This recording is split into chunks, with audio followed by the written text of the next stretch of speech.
Donc là, on est devant les locaux d'RMC, BFM est derrière. Aujourd'hui, vous êtes en mouvement de grève. C'est assez historique. Est-ce que vous pouvez nous faire la genèse du mouvement? La genèse, elle est simple. Elle est l'injustice ressentie par les salariés après l'annonce de ce plan.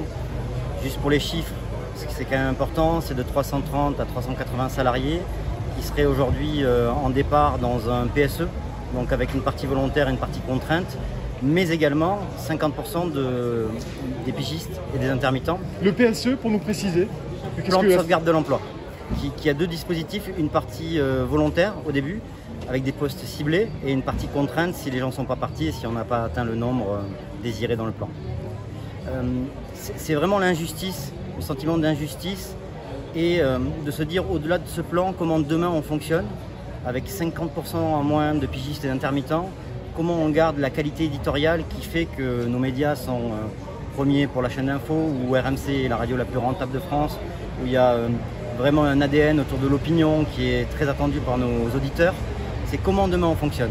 Et voilà, au-delà de ce plan-là, c'est l'injustice de se dire le nombre est trop grand, et si on veut réaliser demain nos métiers aussi bien qu'aujourd'hui, comment on fait? Alors la grève est historique parce que c'est une chaîne privée, on le rappelle. Les salariés qui sont là ne sont pas forcément des piquets de grève dans l'âme, des professionnels de la grève. Comment vous l'avez vécu, vous, en tant que syndicaliste? Finalement, c'est une mobilisation, il y avait du monde. On est aujourd'hui, il y avait pas mal de monde aujourd'hui devant la rédaction de RMC, devant le bâtiment de RMC. Moi, je suis plutôt fier, même si un mouvement de grève, c'est jamais une finalité parce que c'est un échec d'une négociation à un moment donné. Mais je suis plutôt fier de voir cette convergence entre les différents métiers qui, dans l'audiovisuel, n'existe pas toujours. Là, on a beaucoup de journalistes, on a beaucoup de techniciens. Et dans les journalistes, par exemple, on a des gens qui sont vraiment présents à l'antenne, sur lesquels ça demande, au-delà de se mettre individuellement en grève, aussi, ces gens-là prennent des risques potentiellement demain pour la future grille de BFM ou de nos autres chaînes. Et une fierté de dire que finalement, ce que nous, on avait vu avant, parce que nous sommes informés avant, ça fait écho chez les salariés et on pense tous la même chose. Cette injustice, c'est de dire pourquoi on est puni alors qu'on devrait être récompensé. On a été là pendant la crise, on a été un média qui a été... tous les salariés, personne n'a refusé d'aller sur le terrain alors qu'on n'avait pas encore les protections, les masques, le gel hydroalcoolique.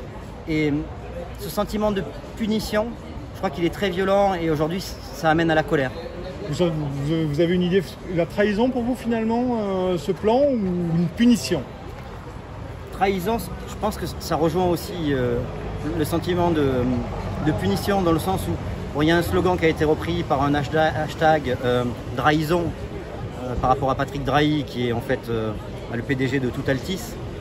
Donc oui, on se sent aussi trahi parce que ce groupe-là fait 3 milliards de bénéfices l'année dernière, Altis France.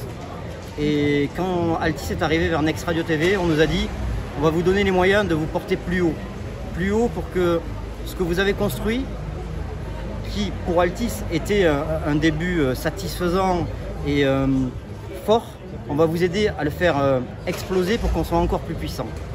La réalité, c'est que c'est pas vrai aujourd'hui. Alors vous avez revoté la grève jusqu'à lundi matin. Au début, il y a eu cette première mobilisation mercredi. Il y a eu déjà une forte mobilisation pour faire la première grève jeudi, c'est ça. Et là, vous vous êtes remis en grève jusqu'à lundi. Et ça aussi fait partie de... Vous espériez finalement cette grève prolongée? On ne peut jamais espérer une grève. Mais en tout cas, on a fait le premier jour de grève historique qui était mercredi. On est revenu en AG vers les salariés le soir en annonçant les avancées et notamment la volonté de la direction d'arrêter la grève pour reprendre les négociations. Ce qu'on a fait jeudi, on a passé jeudi 8 heures en réunion sur lequel nous on a estimé qu'il n'y avait pas suffisamment d'avancées. On a été à l'AG devant les salariés et ils avaient l'impression eux aussi, avec en termes d'argot, mais on se foutait un peu de leur gueule. Et donc c'est ce qui a amené cette colère qui a tout de suite revoté la grève hier soir sur une période plus longue, avec comme objectif le dimanche, qui est quand même un jour d'élection.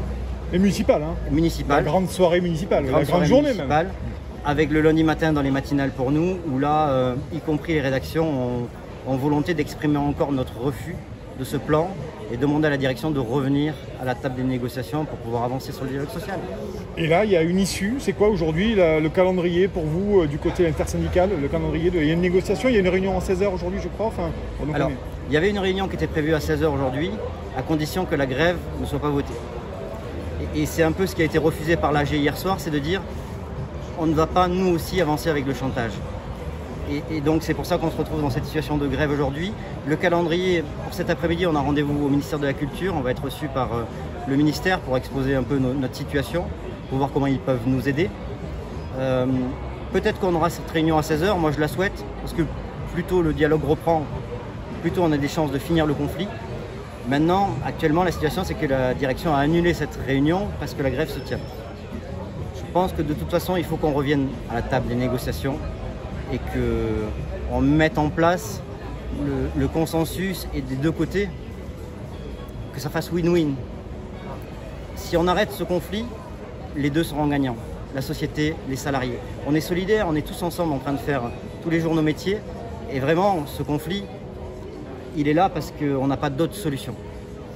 Et qu'est-ce qui se passe lundi matin si la table reste désespérément vide, si personne ne veut discuter? Qu'est-ce qui peut se passer selon vous?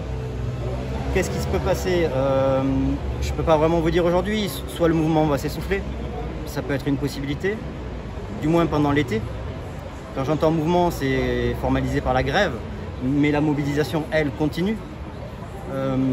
Certaines personnes parlent déjà potentiellement, s'il n'y a pas d'avancée, de pouvoir reprendre la grève au mois de septembre sur des produits et des shows qui sont impactants pour nous. Donc on sait par exemple que tous les événements sportifs ont été reportés. Donc il y a potentiellement cette idée qui est en visée pour la rentrée. Maintenant on espère clairement que lundi on revienne à la normale et que les négociations aient suffisamment avancé pour rétablir la confiance entre la direction et les salariés.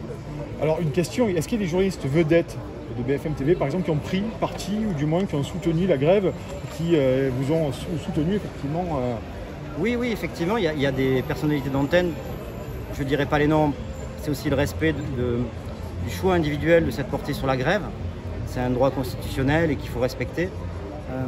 Ils nous ont suivis avec, comme difficulté pour eux, plus de danger peut-être qu'un salarié simple, parce que comme ils représentent les marques à l'antenne, comme ils sont visibles, il y a potentialité qu'ils soient l'année prochaine sanctionnés d'une certaine façon parce qu'ils auraient fait grève en ayant moins de temps d'antenne par exemple.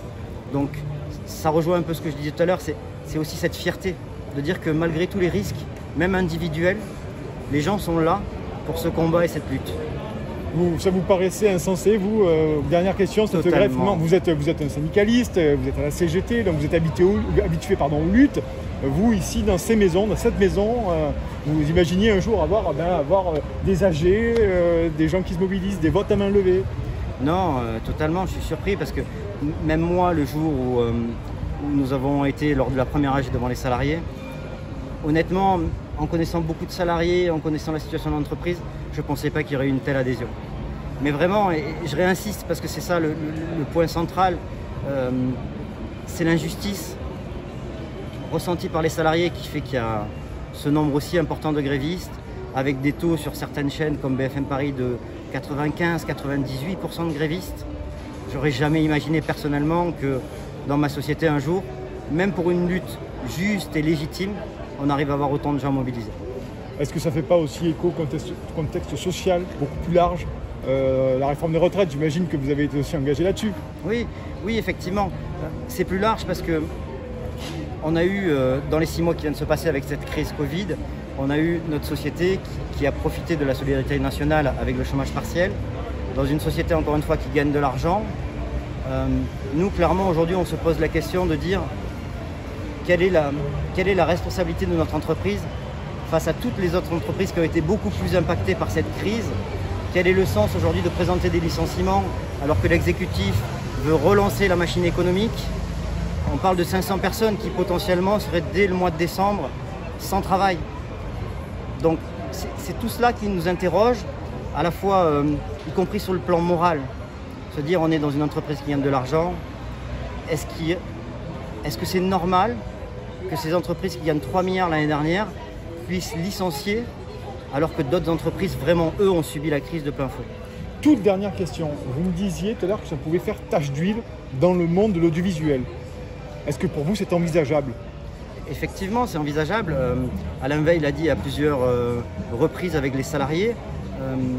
Nous sommes en avance sur les autres groupes audiovisuels, mais derrière ce qui est potentiellement le risque pour l'audiovisuel en France, c'est une succession de plans à TF1, à Canal+, à M6, dans toute la production audiovisuelle. Et ce combat qui est le nôtre aujourd'hui, c'est aussi le combat pour l'audiovisuel demain. Quels moyens les journalistes auront pour faire leur métier, pour être indépendants, l'avancée technologique. On n'est pas contre, bien sûr que les métiers techniques changent, mais quelle qualité demain pour nos antennes?